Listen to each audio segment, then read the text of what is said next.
La rencontre Gravel-Martineau. Gravel dans le retour à Boulevard. Hey, Denis, bon Audrey début et de Véro, week-end. Le garage à Dan commence dans quelques minutes, à peine à 18h. Soyez-y. La musique reprend ses droits du côté de Boulevard 102.1 et on est à quelques secondes de se brancher avec notre ami Richard Martineau. Salut, Denis. Bonjour, Richard. Comment ça va? Ça va, Denis, Véro et Audrey, j'en ai appris une maudite bonne. Laquelle? Ça a l'air que votre maire, Bruno Marchand, s'il y a des femmes qui votent pour lui, c'est parce qu'elles sont subjuguées par son magnétisme. Richard, porte-nous pas. Elles sont hypnotisées par son magnétisme animal, paraît-il. Oui, plus capable de réfléchir. C'est juste à cause de ça qu'il y a 30% des femmes qui ont l'intention de voter pour lui. L'affirmation vient, l'affirmation vient d'un candidat à la mairie de Québec, Stéphane Lachance de Respect citoyen. Et non pas Respect citoyenne, clairement. Puis, je peux te dire que, Richard, en termes de Walmart, là, dans mon studio, les madames, ils sont pas contents. Non, c'est pas contente, je suis juste... on est en 2025, mais on est un peu aussi en 1955.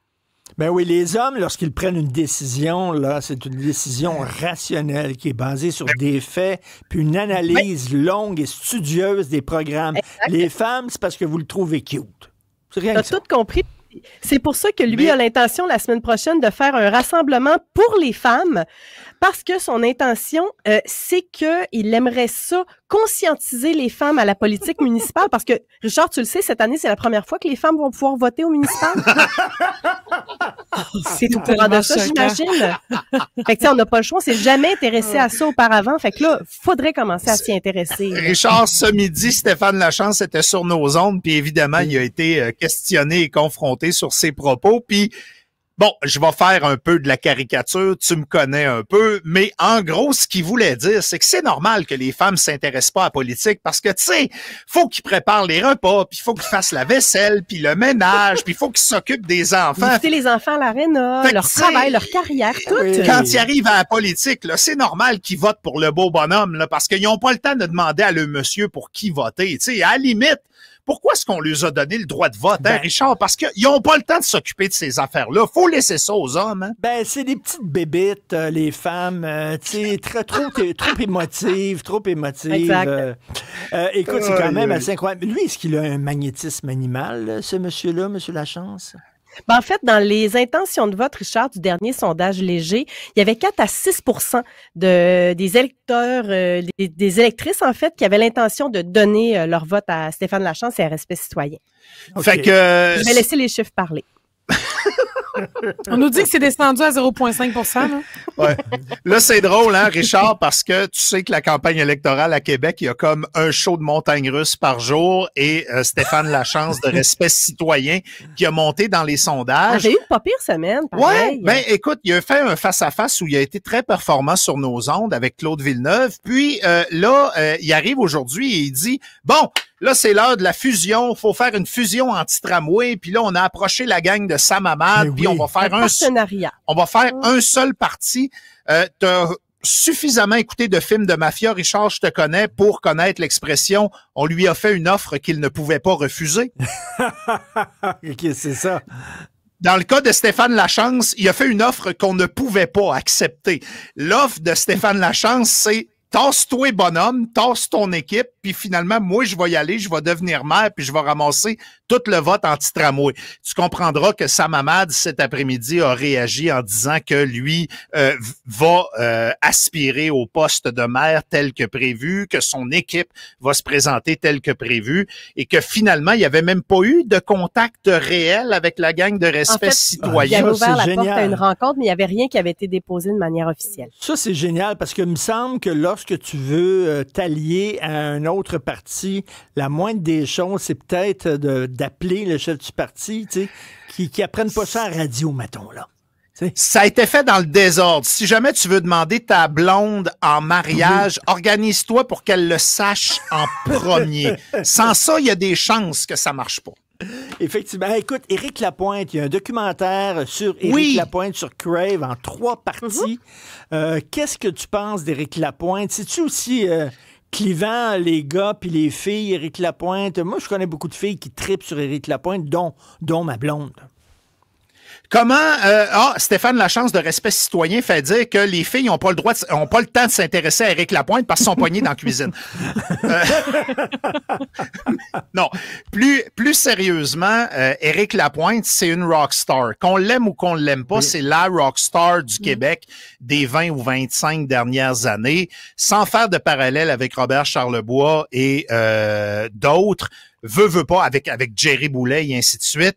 On n'a comme pas le choix de dire Éric Lapointe, pour notre génération, ça a été le gars qui incarnait sex, drugs and rock and roll. Puis veut pas, qu'on soit fan ou pas, on est intrigué par le personnage. Puis je pense qu'on était tous curieux de regarder la série sur Crave en 3 épisodes pour savoir, c'est-tu un outil de promotion, c'est-tu un outil de rédemption, parce que tous ceux qui ont tombé à un moment ou à un autre vont essayer de revenir dans l'espace public, puis on est à même de juger qui a des bonnes intentions, qui a des intentions malveillantes, qui regrette sincèrement les gestes qu'ils ont posés. Je sais pas si tu as écouté la série de ton côté, Richard. Oui. Puis comment t'as trouvé ça?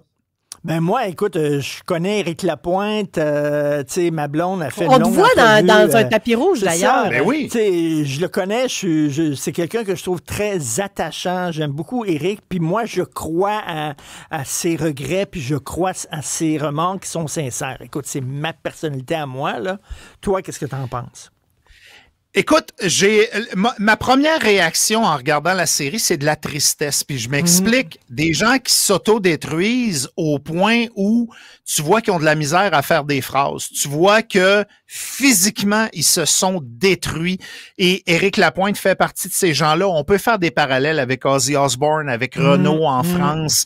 Des gens qui ont tellement pris d'alcool, ont tellement pris de drogue que même si à un moment donné, il commence à se nettoyer le système, il est trop tard. Il reste des séquelles permanentes. Oui, Denis, Richard. Tu as remarqué, ces gens-là, ce sont... Puis là, je ne veux pas justifier et excuser Éric Lapointe en rien, mais ces gens-là, tu disais, Renaud, très bonne analogie. Éric Lapointe, ce sont des écorchés vifs. Tu sais, Éric, quand il chante des ballades, là, il chante avec toute son âme et sa passion. Puis on dirait que c'est des gens qui sont trop sensibles. Puis il faut, à un moment donné, qu'il s'assomme avec l'alcool. Renaud, c'était ça. C'était quelqu'un qui était trop sensible. Il fallait qu'il s'assomme avec l'alcool. Moi, c'est ce que je suis à venir. Tu sais, on parle beaucoup des hommes puis du mal de vivre des hommes. Maintenant, aller consulter dans la vingtaine quand tu as de la misère à gérer une peine d'amour, c'est mieux vu qu'avant. Dire, écoute, j'ai besoin de temps pour digérer certaines choses, j'ai besoin de me chercher, j'ai besoin de me trouver. Je comprends le principe des artistes écorchés vifs qui font des ballades à fendre l'âme, et Éric Lapointe est un spécialiste là-dedans. Moi, ce que j'aime dans le documentaire, c'est que j'ai pas l'impression qu'on me bullshit. On voit le vrai Éric Lapointe avec ses qualités et ses défauts. Puis j'aime qu'on humanise la rockstar parce que dans sa vie de tous les jours, j'envie pas Éric Lapointe. En fait, j'ai de la tristesse sans avoir de la pitié parce qu'il y a une partie de son autodestruction qui est de sa faute à lui. Mais quand je le vois tout seul, Richard, mettre de la crème à vino sur sa veste de cuir, puis ses bottes de cuir, puis se demander s'il est correct de même, puis il rajoute-tu une chaîne, puis beaucoup d'insécurité, il prend plus d'alcool, mais tu vois qu'il est addict au Valium, il est addict au café, puis ainsi de suite. Tu sais, on idéalise beaucoup le rythme de vie, puis la rockstar, puis être célèbre, puis être connu, mais de voir quelqu'un qui a tout ça et qui est pas plus heureux que ça, puis au niveau personnel, moi, il y a une chose qui me soulage, il a de l'air d'avoir une bonne relation avec ses enfants.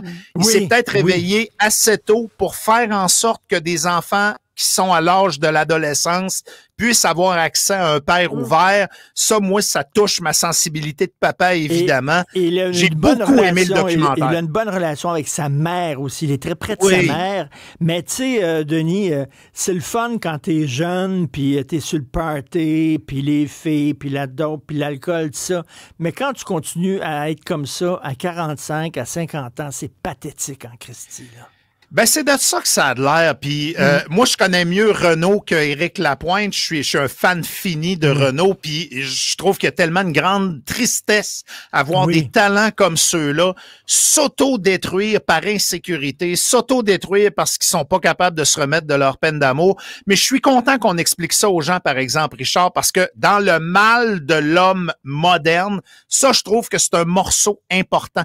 De prendre un gars qui passe pour un mâle alpha comme Éric Lapointe et de montrer toute son insécurité. Une vulnérabilité. Et une vulnérabilité. Moi, je trouve ça super intéressant. Puis je pense qu'il y a des gens qui s'identifient à ça et qui vont peut-être aller chercher de l'aide avant qu'il soit trop tard en regardant un documentaire comme celui-là.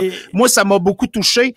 Puis ce qui est le fun aussi, c'est de voir que, puis ça aussi, c'est un beau message, Richard, les gens dans le cercle d'amitié d'Éric Lapointe, c'est des gens qui sont fidèles en pas pour rire. Tu sais, le chef du Bloc québécois qui a été son gérant longtemps, qui est encore son ami proche, toutes ses ex, plein de monde qui ont témoigné pour dire il est plein de défauts, il a fait plein de conneries, mais on l'aime puis on va l'aider. C'est un beau message. Est-ce que vous êtes déjà allé voir un show d'Éric Lapointe? C'est très spécial. C'est comme une secte. Hein? Les gens le protègent, les gens l'aiment beaucoup. Puis régulièrement, ils disent on t'aime, Éric, on t'aime pendant le show. Puis ils sont près de lui. Là. Puis dis pas du mal d'Éric parce que me dire, ils seront pas contents. Là. Mais il y a cette vulnérabilité-là sur la scène aussi, tu sais. Puis il l'a dit avec Sophie dans la grande entrevue qu'elle a fait avec lui, là, à quel point, justement, la scène, pour lui, c'est son seul repère.